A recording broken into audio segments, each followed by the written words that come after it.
Welcome back to the deep dive. We are taking your source material and distilling it into essential, applicable knowledge. Today, we're jumping into a really fascinating story. It's about Jayashree Industries, or JI, and the radical way they transformed life for women across rural India.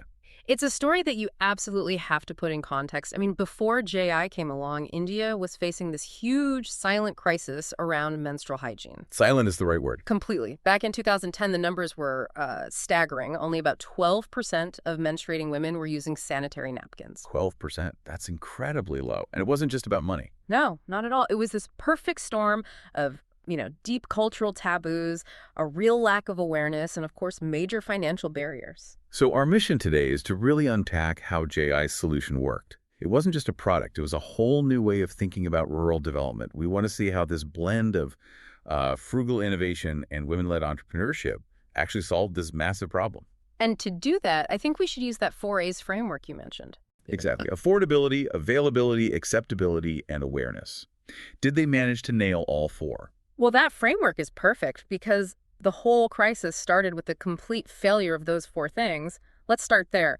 The cultural piece was just immense. You mean the idea that menstruating women were seen as impure? Impure, even untouchable in some communities.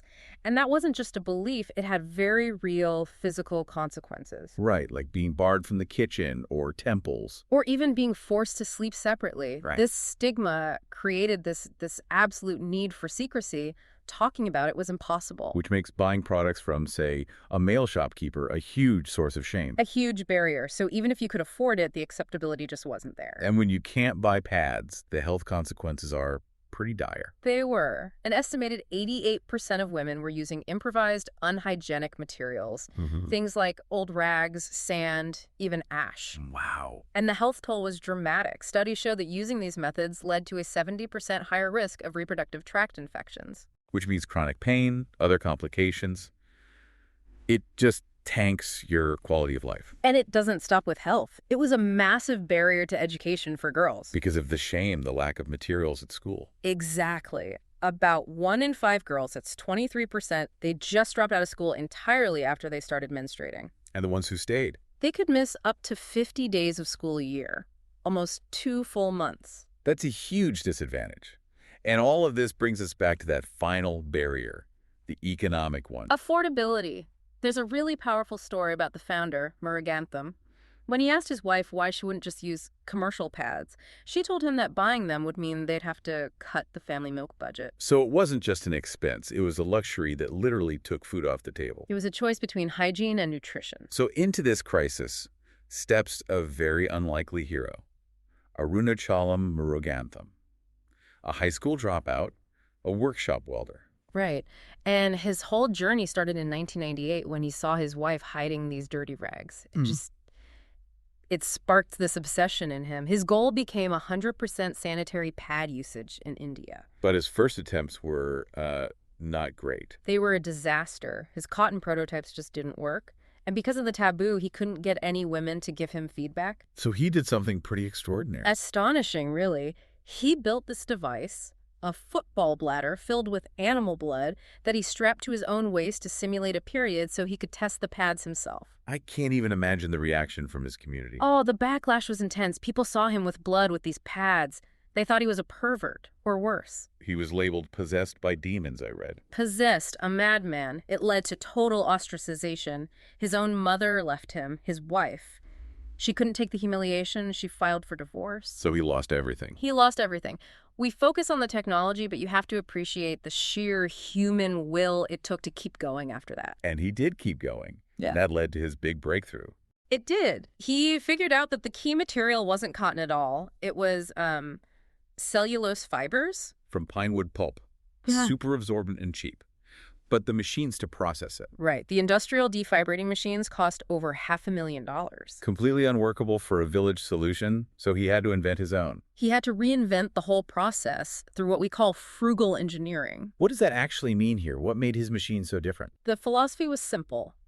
Simplify and localize. Instead of one massive, complex machine, he designed a mini machine, really a set of 4 small units built from simple, locally sourced parts. And the cost? About 65,000 rupees, that's roughly $800. From $500,000 to $800. That is revolutionary. It's everything. It made it durable, easy to repair, and operable by just a few women with very little training. Walk us through the 4 units. Sure. First is the defeveration unit that fluffs the pulp, then a core-forming press to shape it, then a sealing machine, and the last part is crucial, a UV sterilization unit.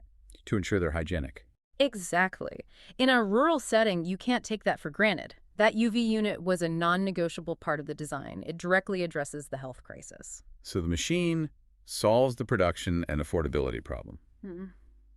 But the real genius, I think, is the business model. It is. Jayashree Industries isn't a big manufacturer. They are a B2B supplier. So they don't make the pads. They sell the machine. They sell a machine and the knowledge. The whole model is built on replication and grassroots ownership. It keeps the money and the impact local. And they sell primarily to women's self-help groups, these SHEs. Yes, or to local female entrepreneurs. So with every machine they sell, they create a new microenterprise. Which turns women who were once just, consumers into actual entrepreneurs. Right. You're hitting on SDG 5, gender equality, and SDG 8, decent work all at once. And the economics of it, they just work. The unit cost to produce one pad is tiny. About 1 rupee, 1.5 rupees. Something like that. Okay. Which means they can sell them at a price that is genuinely affordable for their neighbors. All right, these aren't competing with big corporate brands. They're competing with a piece of old cloth. Exactly. The local units sell them under their own local brand names, like Easy Feel, for maybe 10 or 15 rupees a pack. It's accessible, but still generates enough profit for the women running it to make a sustainable living. Okay, but hang on. With over 1,000 of these little units scattered all over India, run by newly trained women, how do you maintain quality control? Isn't there a risk that hygiene gets sacrificed to keep costs down? That is a critical question. And it's why that UV sterilizer is mandatory in every machine. The model relies on the SHG structure itself. There's a lot of peer support and monitoring. So local ownership creates local accountability. Exactly. Your customers are your neighbors. You have a vested interest in making a safe, quality product. Plus, the raw materials are standardized and the machines are simple and robust. And that local ownership also helps with the third A, acceptability. Oh, absolutely. When the person selling you the pads is a woman from your own village, it starts to break down that whole cycle of shame. She's not just a salesperson. She's a health advocate. These women hold informal meetings, they talk openly about menstruation, they become role models of confidence and financial independence. By 2019, the model had created something like 13,000 direct jobs for poor women. Let's talk about scaling this up.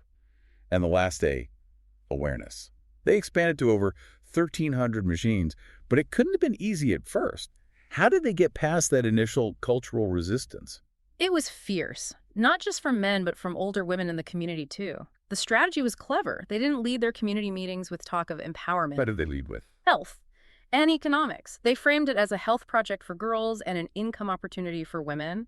And they got buy-in from respected local figures, a doctor, a school principal. That was key to making it legitimate. And then that local effort got a massive global boost. A huge media multiplier effect. The 2018 Bollywood film, Padman. And the Oscar-winning documentary, Period. End of sentence. Yes. Suddenly, this wasn't a hidden, shameful topic. It was a national, even global conversation. That exposure shattered the silence, and the demand for the machines just exploded. Okay, but even with demand, keeping thousands of tiny businesses afloat is a challenge. What were the big hurdles for the individual units? The 2 biggest were market size and the cost of raw materials. In a single small village, you might not have enough customers to stay profitable. So what was the solution? To think bigger.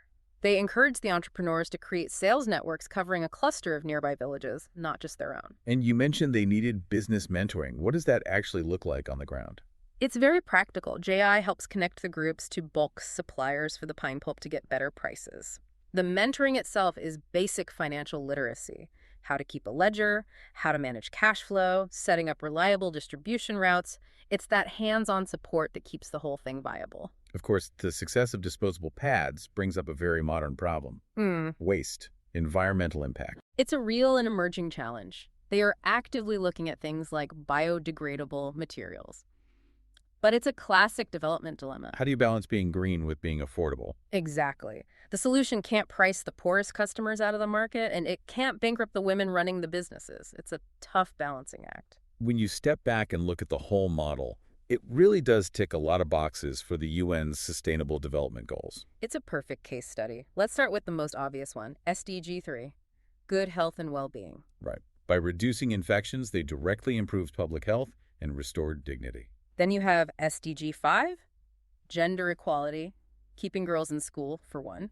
And more than that, creating thousands of financially independent women leaders at the village level. And all that work is decent, dignified employment. Which is SDG 8, Good. decent work and economic growth. It's inclusive, bottom-up growth. And finally, the machine itself. SDG 9, industry, innovation, and infrastructure. It's the definition of frugal innovation.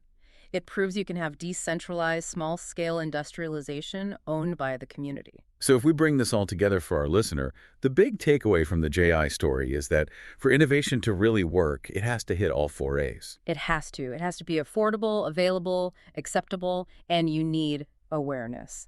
JI's model was low cost, it was designed for the context, and crucially, it was owned and driven by the community. They weren't just beneficiaries of charity. No, they transformed women from being passive recipients into active entrepreneurs, into change agents who are tackling these taboos head-on in their own villages. And that entire transformation was kicked off by one man who's willing to defy his entire world. It's an incredible story. It really is. And it leaves me with a final thought for you, our listener, to consider.